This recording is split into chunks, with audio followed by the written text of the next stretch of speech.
ada sebut Rusia, emang ngapain di Rusia? Nah, jadi kalau ditanya ngapain di Rusia, ya bisa jadi juga kita nyari jodoh kali di sana. Ya Rusia kan utaranya lebih, Kazakhstan kan, betul. Rumahnya Diana. Gadis Rusia atau gadis Indo? Kalau dikasih kesempatan, ya saya sih pengennya coba gadis Rusia. Gitu.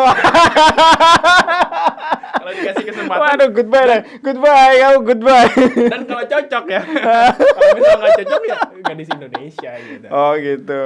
Karena ya kita coba untuk memperbaiki keturunan lah. Iya. That's the point ya. Oke. Itu poin utama memang seperti itu. Iya. Saya tuh kok kepikiran gitu ya setelah diskusi dengan banyak teman, kenapa nggak kita buka pecel lele aja di sana gitu. Nggak ada pecel lele. Pecel lele yang paketannya nanti terpisah apa sudah satu paket?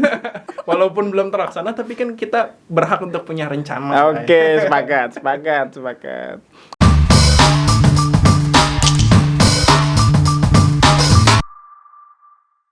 Assalamualaikum warahmatullahi wabarakatuh. Hai kesahabat sekalian, jumpa lagi dengan saya Mas Irfan. Pada kesempatan yang penuh kebahagiaan kali ini, kita tidak mengundang juragan. Biasanya kan kita ngundang juragan nih. Nah, kali ini kita ngundang anaknya juragan. Nah, Amin. Anaknya juragan yang masih muda belia dan masih jomblo ya Mas ya. Mas Faiz, silakan. Hai. Perkenalkan, nama saya Faiz Arsyad. Saya mahasiswa semester akhir, ya sebenarnya udah lulus ya. Udah lulus S1 dari Universitas Brawijaya. Dan insya Allah setelah ini lanjut lagi S2, keterimanya di Rusia. Tapi masih banyak negara lain ya, kita tunggu aja nanti bagaimana kelanjutannya. Kalau ditanya asal dari Bandung, cuma tinggal dan besar di Bekasi dan Jakarta. Kayak gitu. Oke, luar biasa sekali. Kasih aplaus dong. Oke, Mas Faiz, ya. Sudah berapa lama hidup di Jawa Timur? Ya. Kalau ditanya sudah berapa lama, sudah hampir 5 tahun. Udah hampir 5 tahun itu udah bisa ngerti gitu ya. Orang ngomong Jawa paham. Cuma kalau untuk ngebalikin ngomong bahasa itu masih susah. Okay. Dan terutama kalau di Kediri tuh kayak hampir semua tempat makanan itu sudah dicobain. Oke. Kayak yang paling enak mana? Yang paling enak sejauh ini ya jelas ya soto di daerah terminal gitu. Itu karena memang khas, enak, sama satu lagi pecel. Tapi yang paling penting nih saya tanya nih.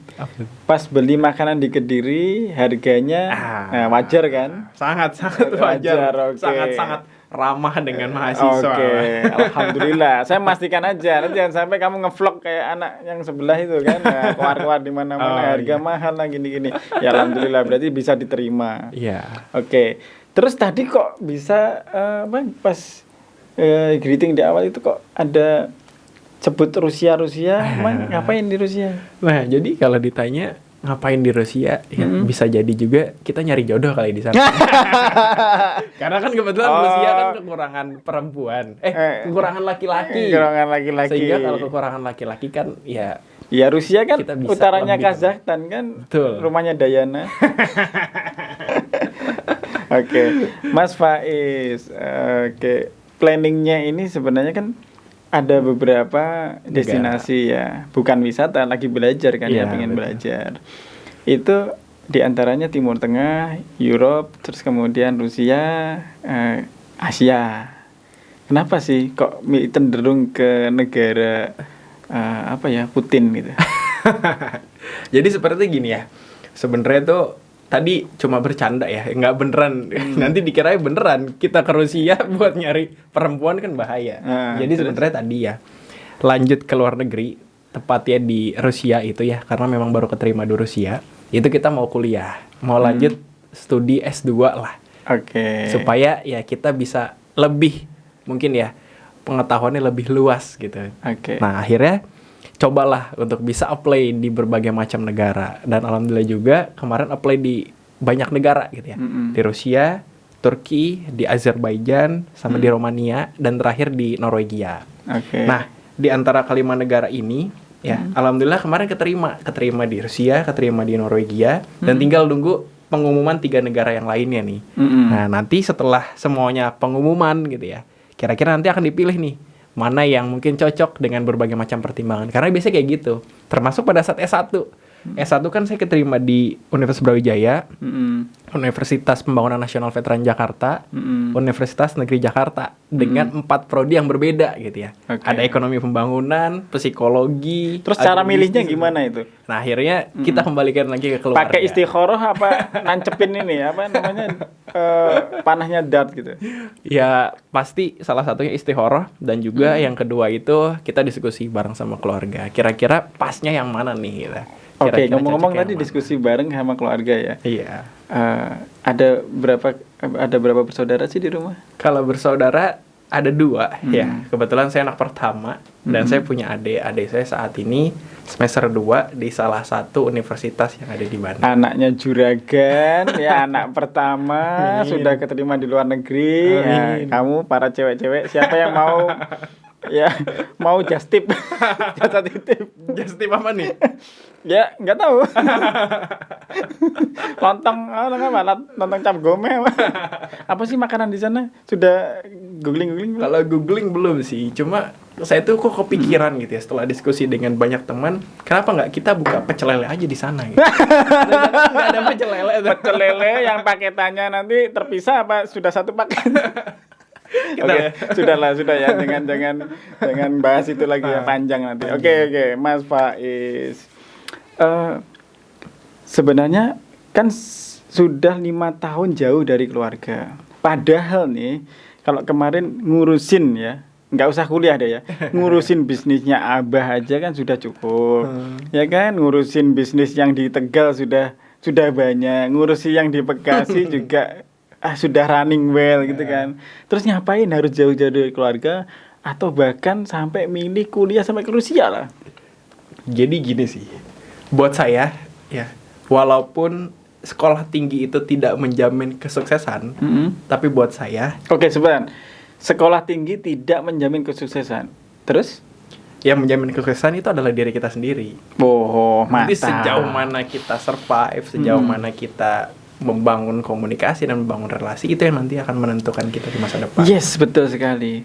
Nah kira-kira dari diri sendiri tuh prinsip-prinsip apa yang harus dilakukan dan dijaga, dipelihara agar kesuksesan tuh menghampiri diri kita? Oke, sebelum ke situ jawab yang tadi dulu. Oke, ya. Jadi kenapa kok mau sekolah lagi gitu ya? Kenapa nggak lulus SMA langsung ngurus bisnis? Kenapa juga sampai S2 di luar? Betul. Karena buat saya pendidikan itu adalah salah satu hal yang harus kita lakukan untuk menjemput kesuksesan. Jadi mantap banget nih. Sebagai gerbang aja. Setelah kita buka gerbangnya, nah di situ yang menentukan adalah diri kita sendiri. Survive, kita komunikasi, kita bangun relasi, kita cari pengalaman, cari pengetahuan. Jadi pendidikan itu buat saya adalah gerbang. Kalau kita nggak buka gerbang, ya gimana kita mau sukses? Kalau buat saya kayak gitu. Oke. Nah akhirnya saya berpendidikan, saya selesai S1, saya habis ini S2, dan kebetulan juga ya di keluarga besar saya itu yang S1 dan S2 itu yang lanjut S2 apalagi di luar negeri itu saya pertama kali, dan saya adalah generasi pertama gitu. Nah itu belum pernah ada. Jadi buat saya, kenapa saya kuliah lagi, kenapa saya sekolah lagi? Sebenarnya orang tua juga bilang, ngapain sih sekolah mulu gitu. Nah udah akhirnya saya kasih pengertian. Betul sekali. Jadi saya tahu lah, kamu pengen meletakkan nancepin bendera ini terjauh di tradisi keluarga kamu kan gitu. Ya, biar gak ngutek di situ aja ya. Meskipun sudah jadi juragan besar ya di Jawa Tengah, Jawa Barat gitu kan, tetap mengembangkan bisnis ke Rusia. Syukur-syukur ketemu Vladimir Putin. Anaknya Putin cowok apa cewek sih? Aduh. Nanti coba kita riset dulu. Oke, riset dulu ya. Oke. Mas Faiz, oke ya. Jadi kalau tadi bagus nih, ada satu statement ya. Pendidikan yang tinggi ya, sekalipun Anda seorang S2, S3 lanjut ke luar negeri gitu ya, tapi ketika kepribadian dalam diri Anda ya kan tidak benar-benar baik, terus kemudian melupakan, contohnya kita orang-orang yang terdidik dari keluarga muslim gitu, yang terdidik tidak ada norma-norma agama yang dipegang, itu jadi pendidikan yang kita enyam dalam bangku kuliah S1, S2, S3 dan seterusnya itu tidak akan berarti apa-apa, betul nggak sih? Betul sekali. Kalau kita ambil contoh sederhananya, yang paling kelihatan lah. Coba kita kesampaikan yang negatif dulu lah. Kita bicara soal pendidikan. Yes. Sekarang Pak Jokowi deh. Ya, ini paling kelihatan. Sebentar, ini agak sensitif ya kalau sudah nyinggung Jokowi. Oke, kayak gimana gini? Pak Jokowi kan S1 kehutanan di UGM. Baru S1. S1 jadi presiden. Iya. Sedangkan menteri-menterinya ada yang S2 di luar negeri, S3 di luar negeri. Jadi tingginya sekolah itu tidak menentukan kesuksesan. Betul sekali. S1 bisa melebihi S2. Nah, S1 bisa jadi orang nomor 1 di Indonesia. Betul sekali. Itu adalah salah satu value yang saya pegang. Jadi buat saya, ya setinggi apapun tidak akan menentukan, kecuali diri saya sendiri yang berusaha maksimal untuk menjemput kesuksesan. Makanya sejauh apapun kakimu melangkah, pesan ayahmu itu cuma satu, jangan lupakan sholat, betul nggak? Betul. Iyalah. Makanya saya juga punya cita-cita deh, punya anak nanti bisa keluar negeri. Amin. Kita doakan kuliahnya di sana. Mudah-mudahan tercapai. Ya siapa tahu besok NASA sudah bisa bangun ini universitas di bulan atau Mars gitu ya. Jadi cita-citanya bukan lagi keluar negeri, keluar bumi. Keluar bumi. Beda bulan nih. Oke, Mas Faiz. Jauh dari keluarga, ya kan? Sebagai seorang laki-laki ya memang tugasnya adalah mengembara, mencari pengalaman sebanyak-banyak. Tapi ada nggak sih perasaan gimana ya setelah jauh dari keluarga, terus kemudian setelah ini mau ditinggalkan lebih jauh lagi, terutama orang tua, itu gimana ya? Sebenarnya gini, orang tua itu ya punya anak laki-laki, orang tua saya punya anak laki-laki. Kita mau merantau kemanapun nggak masalah, asalkan di Indonesia. Oke. Nah, kemarin setelah saya terpilih gitu ya, menjadi salah satu penerima beasiswa, entah di Rusia, entah di Norwegia, untuk pertama kalinya selama 5 tahun terakhir itu, saya disuruh pulang gitu. Disuruh pulang untuk lebaran di rumah. Biasanya mau pulang mau nggak masalah. Gitu. Emang kemarin bisa mudik? Kemarin bisa, kan sebelum tanggal bisa? Sebelum tanggal 6. Sebelum tanggal 6 bisa. Saya pulang tanggal 4 sampai tanggal 5. Oke. Itu untuk pertama kalinya setelah 5 tahun terakhir ini disuruh pulang. Ya, dengan kalimat, lah memang sebentar, memang kamu kemarin kemana aja? Kan seharusnya bisa pulang kan, belum pandemi waktu itu. Belum, karena saya itu selama 5 tahun kuliah itu banyak kegiatan, aktif organisasi, aktif lomba. Pasti sering demo ya? Ya bisa lah dicek juga. Sering banget demo. Ya termasuk dalam aktivis juga. Saya orang organisatoris juga di kampus. Jadi karena banyak kegiatan itu, akhirnya ya saya jarang pulang. Setahun itu mungkin cuma 1 kali, atau bahkan 2 tahun itu cuma 1 kali gitu. Jadi ya nggak tentu. Ya kalau sekarang enak sih kan ada video call ya kan. Iya, kalau zaman saya dulu ya pesannya cuman kamu jangan demo, handphone juga masih Motorola yang warnanya biru itu nggak bisa buat video call kan. Iya. Pakai apa ya? Skype dulu kayaknya. Skype juga kayak udah canggih banget itu ya. Iya, waktu itu ya kan, dan harus cari koneksi wifi yang cukup banter gitu. Nah, terus kemudian ya udah akhirnya disuruh pulang gitu setelah 5 tahun terakhir itu. Akhirnya pas pulang ya udah dikasih tahu, ini kan bisa jadi lebaran terakhir kamu bareng keluarga. Karena gini, ini bukan dalam konteks yang negatif ya. Okay. Lebaran terakhir ini maksudnya adalah saya kan nanti akan kuliah S2. S2 di luar. Dan bisa jadi 3 tahun lagi saya baru pulang gitu. Yes. Sebab kalau kita bicara beasiswa, beasiswa mana sih yang sekarang itu menanggung biaya pesawat itu setiap tahun. Betul. Setiap libur tuh nggak ada. Pasti hampir sebagian besar beasiswa itu nanggung biaya pesawat itu di awal pas keberangkatan sama setelah selesai kuliah. Betul sekali. Jadi kan 3 tahun lagi gitu. Kecuali kalau misalkan orang tua itu mampu. Karena kan bolak-balik dari Indo ke Rusia itu sudah hampir 15 juta gitu kan. Masa setiap libur pulang 15 juta itu baru pesawat lah. Belum yang lainnya kan banyak ya. Belum dari rumah ke bandara ke rumah, kan banyak hal yang harus dipertimbangkan. Ya udah akhirnya berdasarkan pertimbangan itu, ya udah ayo pulang lah gitu. Ya udah akhirnya saya pulang kayak gitu. Terus pernah nggak ditanya, nanti di sana bener belajar ya, jangan sampai dapat istri? Pernah nggak ditanya kayak gitu? Enggak sih, soalnya kan ya prinsipnya orang tua saya kan anaknya sudah besar semua. Jadi udah bisa jaga diri, sudah tahu mana yang baik, mana yang buruk. Kalau beberapa temen sih itu yang ke Mesir, Turki, yang lama itu Suriah gitu ya. Itu mau berangkat nikah dulu di sini. Nah, sampai sana biar aman. Terus kalau kamu tipsnya gimana tuh nanti? Kalau saya sampai hari ini tuh belum kepikiran untuk menikah. Oh Sebab gitu.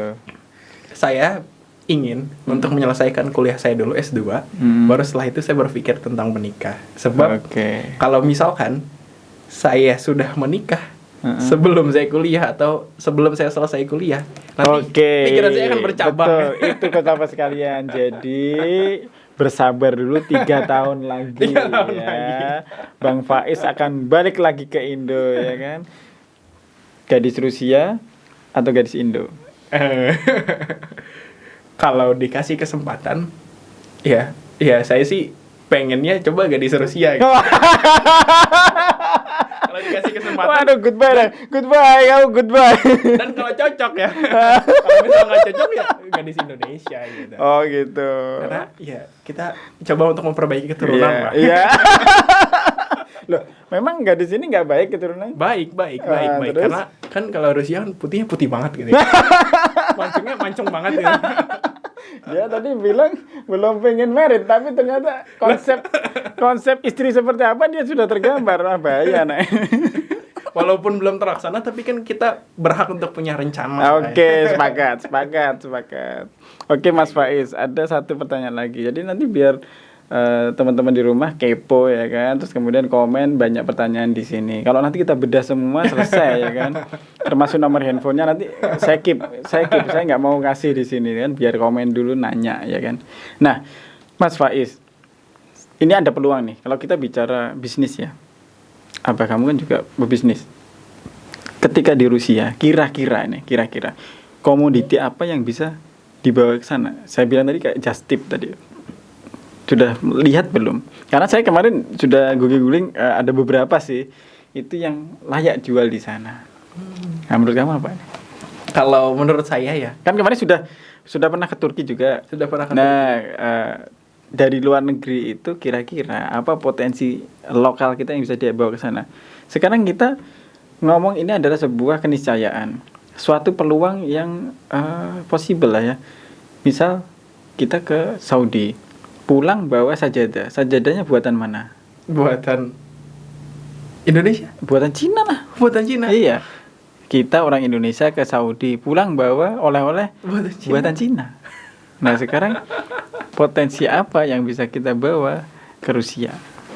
Kalau kita bicara Indonesia, itu kita tidak bisa memungkiri lah bahwa rempah-rempah, menurut saya rempah-rempah terbaik itu ada di Indonesia. Ya, cukup. Nah, saya pengen tahu nih, kamu layak nggak disekolahin ke sana gitu ya. Kalau percuma dari sana bawa, ya kan kita cuma menambah nilai import saja kan, kita harus menambah nilai ekspor. Rempah-rempah terbaik menurut saya rempah-rempah Indonesia. Karena kenapa? Sepengalaman saya ke luar negeri, ya saus itu gak ada yang seenak Indonesia. Yes. Kecap gak ada yang seenak Indonesia. Betul sekali. Termasuk ketika kita makanan, ya kita lihat nih daging ini kayaknya enak banget gitu. Udah terus pedas dan sebagainya. Ketika kita coba biasa aja hambar gitu rasanya. Karena tidak dilengkapi dengan rempah-rempah. Betul. Kalau saya bandingkan antara misalkan daging sapi yang dibuat di Turki dengan rendang, saya lebih milih rendang gitu. Karena cita rasanya itu. Betul. Yang kaya. Kebetulan dalam satu unit bisnis saya itu punya waiter yang dia itu pernah punya pengalaman 4 tahun di Perancis. Ketika saya tanya bagaimana Indonesia sama Perancis, saya lahir di Indonesia, lidah saya Indonesia gitu kan. Meskipun saya 4 tahun sudah punya uang banyak di Perancis, saya tetap pengen balik ke Indonesia. Iya, serius. Karena jadi makanannya? Makanan di sana yang paling ini tuh nggak ada yang ngalahin pecel jando kalau ini. Serius. Itu dia. Bilang gitu. Sudah pernah kan ke pecel jando? Sudah. Nah. That's the point ya. Oke. Itu poin utama memang seperti itu. Iya. Menurut saya kalau soal lingkungan, soal suhu, soal pendidikan dan sebagainya, menurut saya pribadi kita bisa mengikuti lah, kita bisa menyesuaikan. Tapi soal makanan ya, itu menurut saya itu adalah hal yang berbeda gitu. Iya, betul sekali. Saya tanya dengan teman-teman saya yang ada di sana, gimana makanan di sana? Ya nggak enak gitu, bener-bener nggak enak karena mungkin ya lidahnya adalah lidah Indonesia. Iya. Akhirnya teman saya ini berusaha ya untuk selalu berharap, oh kapan nih KBRI ada kegiatan lagi gitu. Yes. Karena biasanya kalau ada kegiatan KBRI kan menyediakannya adalah makanan-makanan Indonesia. Jadi kembali lagi supaya lebih lahap mungkin ya. Setelah Kayak menyantap makanan sana gitu ya. 3 tahun loh ya. Iya. Kadang kamu akan kangen itu namanya kerupuk ya kan. Kadang Kerupuk. Sate Padang. jadi ada cerita nih, teman saya waktu itu kuliah keluar, terus kemudian dia bawa kerupuk cecek itu loh ya. Nah, dia tuh nggak ngerti kalau kerupuk cecek itu harus dijemur dulu. Waktu itu di sana musim dingin, kan nggak ada panas, nggak di oven sama dia, langsung digoreng. Kok kerupukku nggak bisa mekar? Jadi ini penting ya. Jadi Iya. kadang-kadang ada beberapa hal yang kalau bisa saya simpulkan, gadis sana, kalau kamu nanti tertarik sama gadis sana, coba cek deh bisa nggak nanti goreng ikan asin. Masalahnya bukan bisa nggak, ada nggak ikan asin di sana itu ada nggak? Kalau nggak ada ikan asin apa yang digoreng juga? Oke, jadi Mas Faiz gitu ya. Jadi saya doakan semoga perjalanannya lancar dan hal-hal meskipun di musim pandemik seperti ini. Amin. Semoga segala satu baik administrasi maupun akomodasi ya Amin. nanti dilancarkan Allah Subhanahu wa taala. Terus kemudian jangan lupa tadi perkenalkan produk kita ke luar negeri. Ada hal rempah ya, kita kenalkan rempah UMKM di sini biar ikut terangkat. Jadi duta UMKM. Wah, mantap itu kan. Kan keren banget itu kan. Nah, terus saya minta quote dong. Oke. Satu aja buat teman-teman di rumah. Kalau buat saya, kalau ditanya quotes gitu ya, ada beberapa hal yang ingin saya sampaikan. Pertama, saya berharap kepada teman-teman semua, dimanapun berada, tetap jadi manusia. Kenapa saya bilang tetap jadi manusia? Ya, bukan hanya sekedar menjadi manusia yang baik, tapi menjadi sebaik-baiknya manusia. Yang bukan hanya bermanfaat untuk diri sendiri, tapi mampu bermanfaat untuk orang lain. Itu yang pertama. Yang kedua, saya kan masih muda. Buat saya masa muda itu adalah masa yang sangat menentukan masa depan. Dan ingat, masa muda itu hanya berlangsung satu kali. Oke. Tidak berkali-kali. Kita memang tidak bisa memilih ingin dilahirkan seperti apa. Tapi sekarang, ya, saat ini kita bisa menentukan akan meninggal dalam kondisi seperti apa. Apakah sebagai presiden, apakah sebagai pengacara kondang, apakah sebagai pengusaha sukses, apakah sebagai ahli hukum dan sebagainya. Saya yakin kita semua pasti bisa. Ya, jangan pernah sia-siakan kesempatan yang ada nih di dalam hidup ini. Manfaatkan dengan baik semaksimal mungkin dan gunakan itu ya untuk bisa menunjang dan mewujudkan masa depan yang kita inginkan. Kayak gitu. Panjang banget quotes-nya. Padahal itu simpel semuanya. Simple. Khairun nas anfa'un nas. Terus terakhir apa tadi? Masa muda ya, manfaatkan masa muda. Iya, enggak apa-apa lah. Tadi kok ada presiden, terus pengacara kondang. Itu quotes enggak disebut tuh. Coach.